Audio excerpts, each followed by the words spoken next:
എല്ലാവർക്കും നമ്മുടെ കർത്താവ് വിശ്വമിശിഹായുടെ പ്രത്യക്ഷീകരണ തിരുനാളിന്റെ എപ്പിഫനിയുടെ മംഗളങ്ങള് സ്നേഹത്തോടെ നേരുകയാണ്. 2025 ഈ തിരുനാൾ ആഘോഷിക്കുമ്പോൾ സഭയുടെ ഒത്തിരിയേറെ പ്രതീക്ഷയുടെ കാലഘട്ടം നമ്മുടെ മുമ്പിലേക്ക് എടുത്തു വയ്ക്കുന്നുണ്ട്. പിൽഗ്രിംസ് ഓഫ് ഹോപ്പ് എന്നാണ് പരിശുദ്ധ പിതാവ് നമ്മളെല്ലാം ഈ കാലഘട്ടത്തിൽ പറഞ്ഞു പഠിപ്പിക്കുന്നത്. നമ്മളെല്ലാം പ്രത്യാശയോടുകൂടെ യാത്ര ചെയ്യുന്നവർ, കർത്താവിനെ കാണുവാനായിട്ട് ഇറങ്ങിത്തിരിച്ച 3 രാജാക്കന്മാരുടെ ഒരു യാത്ര പോലെ തന്നെ നമ്മുടെ യാത്രയും പ്രത്യാശയുടെ യാത്രയാണ്. ഈ കാലഘട്ടത്തില് ഈ തിരുനാൾ നമ്മോട് പറയുന്ന ചില ചിന്തകളുണ്ട്. അത് സ്നേഹത്തോടെ ഒന്ന് പങ്കുവയ്ക്കട്ടെ. ഒന്നാമത്തെ കാര്യം, നക്ഷത്രങ്ങളായി മാറുവാനായിട്ട് വിളിക്കപ്പെട്ടവരാണ് നമ്മൾ. നമ്മുടെ ചുറ്റുമുള്ളവരുടെ ജീവിതത്തിൽ പ്രകാശത്തിന്റെ എന്തെങ്കിലുമൊക്കെ കിരണങ്ങൾ പതിപ്പിക്കുവാനായിട്ട് സാധിക്കുന്നവരായിരിക്കണം നമ്മൾ.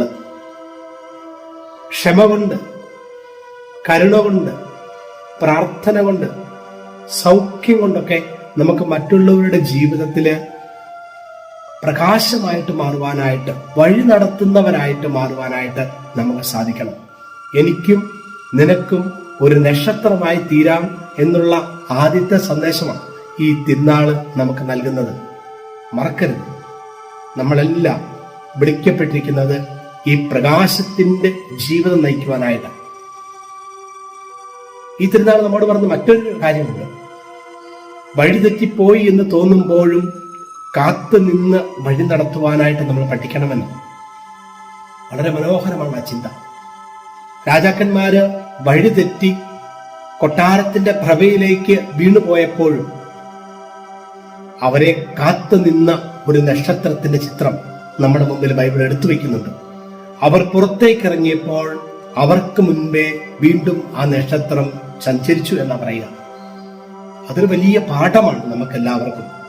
ചിലരൊക്കെ ദൈവത്തിന്റെ അടുത്തേക്ക്, സ്നേഹത്തിലേക്ക്, കുടുംബ ബന്ധങ്ങളിലേക്ക്, വിശ്വാസത്തിലേക്ക് മടങ്ങി വരുവാനായിട്ട് കാത്തു നിന്ന് വഴി നടത്താൻ സാധിക്കുന്നവരായിട്ട് നമ്മൾ മാറണം എന്നുള്ളതാണ്.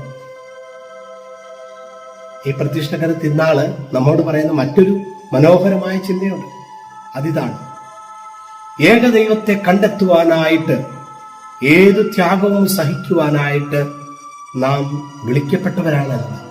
ഏകദൈവത്തെ, സത്യദൈവത്തെ, ഈശോ ഏകരക്ഷകനാണെന്നുള്ള സത്യത്തെ ഉൾക്കൊണ്ടുകൊണ്ട് ആ സത്യത്തിന് വേണ്ടി ജീവിക്കുവാനും അവനെ കണ്ടെത്തുവാനും വിളിക്കപ്പെട്ടവരാണ് നാം എന്നുള്ള കാര്യമാണ്. നമ്മളത് പലപ്പോഴും മറന്നു പോകുന്നുണ്ട്. നമ്മൾ പലപ്പോഴും ചിന്തിക്കാത്ത ഒരു മേഖലയാണ്. സാഹചര്യങ്ങളുടെ സമ്മർദ്ദം മൂലം ഒരുപക്ഷെ നമ്മുടെ ജീവിതത്തില് മറ്റ് വ്യക്തികളോ, ധനമോ, അല്ലെങ്കിൽ സൗകര്യങ്ങളോ, ജോലിയോ, വിദേശമോ, മറ്റു കാര്യങ്ങളോ ഒക്കെ ഒരുപക്ഷെ നമുക്ക് ഏറ്റവും മുന്നിൽ പ്രാധാന്യമുള്ളതായിട്ട് മാറാറുണ്ട്. എന്നാൽ ക്രിസ്തുവാണ് പ്രാധാന്യം എന്നുള്ള കാര്യം ഈ തിരുനാൾ നമ്മെ ഓർമ്മിപ്പിക്കുക. വളരെ രസമാണ് അതിന്റെ ചിന്ത.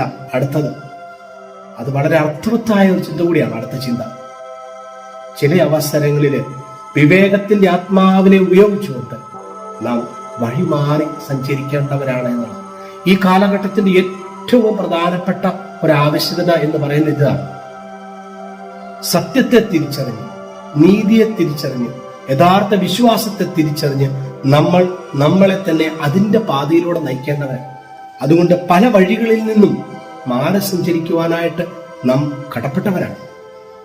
ഈ ലോകം നമ്മളെ പല രീതിയിലും ആടി വിളിക്കുമ്പോൾ, സാഹചര്യങ്ങൾ പലതും നമ്മെ തെറ്റിലേക്കും പാപത്തിലേക്കും ഒക്കെ നയിക്കുമ്പോൾ വഴി മാറി നടക്കുവാനായിട്ട് സാധിക്കുന്നവരായിട്ട് നമ്മൾ മാറണം എന്നുള്ള കാര്യമാണ് ഈ തിരുനാൾ നമ്മെ പഠിപ്പിക്കുന്നത്. ഈ തിരുനാള് മടങ്ങിപ്പോകുന്ന രാജാക്കന്മാരെ കുറിച്ച് നമ്മുടെ മനസ്സിലേക്ക് പതിപ്പിക്കുന്ന ഒരു ചിന്ത കൂടിയുണ്ട്. മടങ്ങിപ്പോയവർ ഹൃദയത്തിൽ ദൈവത്തെ ആരാധിച്ച് അവനെ കണ്ടതിലുള്ള സന്തോഷത്തോടെ അവനെ സ്വീകരിക്കുവാനായിട്ടും അവനെന്തെങ്കിലുമൊക്കെ കൊടുക്കുവാനും സാധിച്ചവരായിട്ട് മടങ്ങിപ്പോയവരാണ്.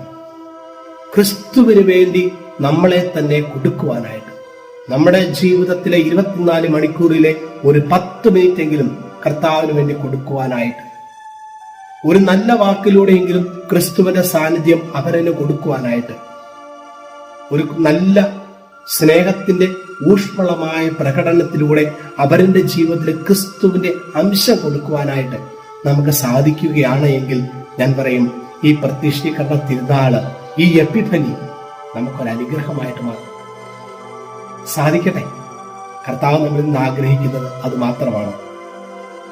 കർത്താവിനെ കണ്ട് നമ്മുടെ ജീവിത സമ്മാനങ്ങളെ സമർപ്പിച്ച്, നമ്മളെ തന്നെ സമർപ്പിച്ച്, അവൻ തരുന്ന പ്രകാശത്തിന്റെ വഴിയിലൂടെ വഴിതെറ്റാതെ ലക്ഷ്യസ്ഥാനത്തേക്ക് മടങ്ങുവാനായിട്ട്, സ്വർഗം എന്ന നിത്യപരദീസായിലേക്ക് മടങ്ങുവാനായിട്ട് നമുക്ക് സാധിക്കട്ടെ. ഈശോ നമ്മളെ അനുഗ്രഹിക്കട്ടെ. എല്ലാവർക്കും ഈ തിരുനാളിന്റെ മംഗളങ്ങൾ ഒരിക്കൽ കൂടി ഒത്തിരി സ്നേഹത്തോടെ നേരുന്നു.